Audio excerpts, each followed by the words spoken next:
हम आकाशवाणी के जम्मू केंद्र से बोल रहे हैं। 7:30 हो रहे हैं।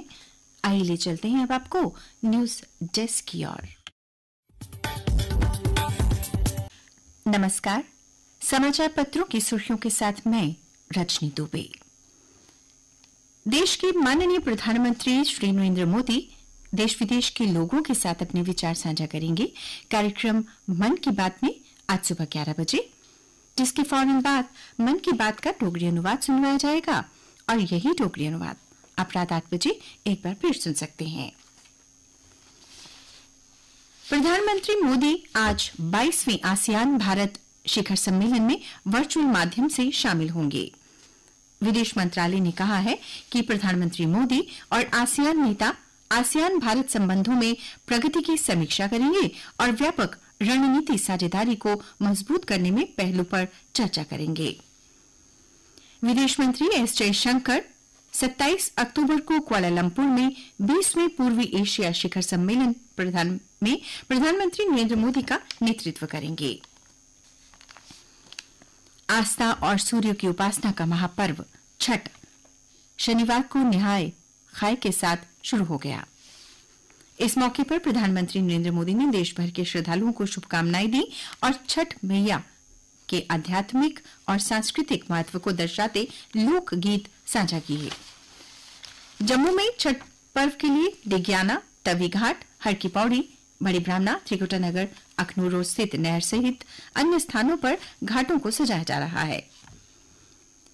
मुख्यमंत्री उमर अब्दुल्ला ने शनिवार को कहा कि जम्मू कश्मीर की शिक्षा प्रणाली को बदलते समय के साथ विकसित होते रहना चाहिए। उन्होंने इस बात पर जोर दिया कि गुणवत्ता और नवाचार इस क्षेत्र में उच्च शिक्षा के केंद्रीय स्तंभ बने रहने चाहिए। इंडिगो एयरलाइंस की जम्मू और लेह के बीच रविवार से नई फ्लाइट शुरू हो जाएगी। इंडिगो की लेह के लिए उड़ान सप्ताह में 4 दिन होगी। इसका प्रारंभिक किराया 3,346 रुपए होगा।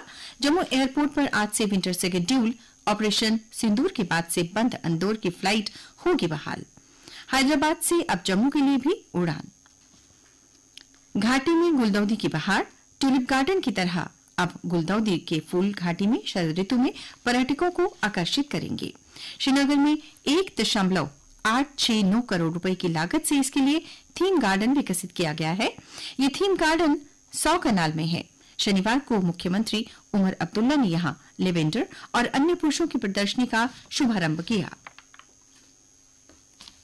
जिले में प्रदेश की पहली हाईटेक हैचरी बनकर तैयार है। इस पर करीब 4 करोड़ रुपए खर्च हुए हैं। हर माह 40,000 चूजे तैयार करेगी कठुआ की हाईटेक हैचरी। फीड मिल, इसे एक बार फिर सुन लीजिए, फीड मिल का ट्रायल सफल, 1 माह में पहुंच जाएगी पेरेंट स्टॉक की पहली खेप। सृजित होंगे रोजगार। भारतीय अंतरिक्ष अनुसंधान संगठन इसरो नौसेना के लिए विकसित CMS-03 उपग्रह का 2 नवंबर को प्रक्षेपण करेगा। इस उपग्रह से नौसेना की युद्धक क्षमता बढ़ेगी। एक साथ 50 से अधिक नौसैनिक प्लेटफॉर्म से जुड़ेंगे।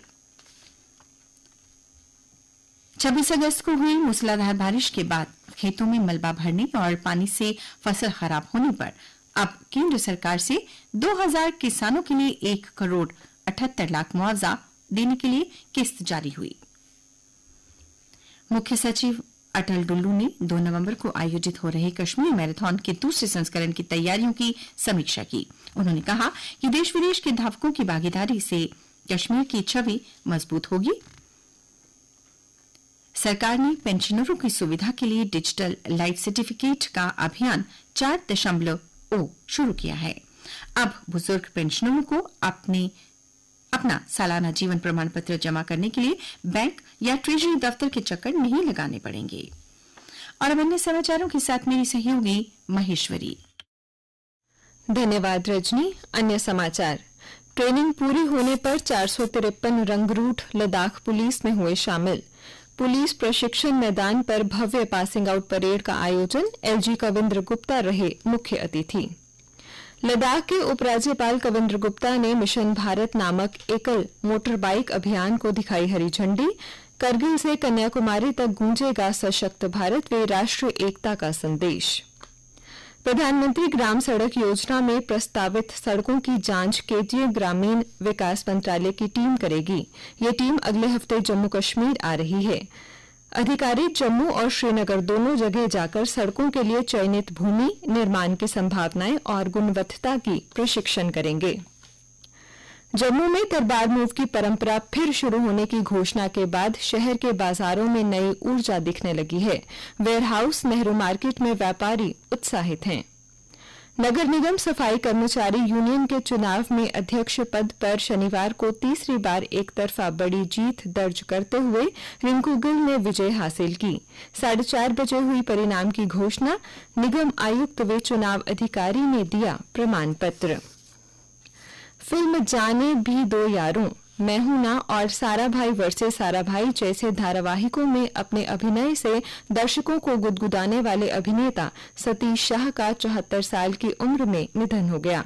उन्होंने यादगार भूमिकाएं निभाई और चरित्र से लेकर हास्य अभिनेता के रूप में सिनेमा प्रेमियों के दिलों में बस गए। खेल समाचार। रोहित शर्मा और विराट कोहली ने ऑस्ट्रेलिया के खिलाफ तीसरे वनडे में अपनी क्षमता दिखाते हुए भारत को क्लीन स्वीप होने से बचा लिया। हिटमैन का 50वां अंतर्राष्ट्रीय शतक, वही कोहली का 75वां अर्धशतक। सिडनी में 20 मैचों में तीसरी जीत। महिला विश्व कप में सेमीफाइनल से पहले भारत अपना अंतिम लीग मैच आज बांग्लादेश के खिलाफ खेलेगा। टीम को नॉकआउट में पहुंचने से पहले दबाव की स्थितियों में कमजोरियों को सुधारने का आखिरी मौका मिलेगा। विश्व टेबल टेनिस कंटेंडर के क्वार्टर फाइनल में पहुंची भारत की मनिका बत्रा। 18 वर्षीय संजना सिंह ने सैफ चैंपियनशिप के दूसरे दिन महिलाओं की 1500 मीटर दौड़ जीतकर दूसरा स्वर्ण किया हासिल। जम्मू विश्वविद्यालय के कुश्ती कोर्ट में कल 33वीं जम्मू कश्मीर यूटी कुश्ती चैंपियनशिप का शुभारंभ हुआ। पहले दिन कई रोमांचक मुकाबले हुए, इनमें पहलवानों ने शानदार प्रदर्शन किया। मौसम की बात करें तो समाचार पत्रों के अनुसार आज जम्मू में मौसम के शुष्क रहने की संभावना है। कल दिन का अधिकतम तापमान 31 डिग्री सेल्सियस तथा न्यूनतम तापमान 16.3 डिग्री सेल्सियस रिकॉर्ड किया गया। आज सूर्यास्त 5:47 पर और कल सूर्योदय 6:45 पर होगा।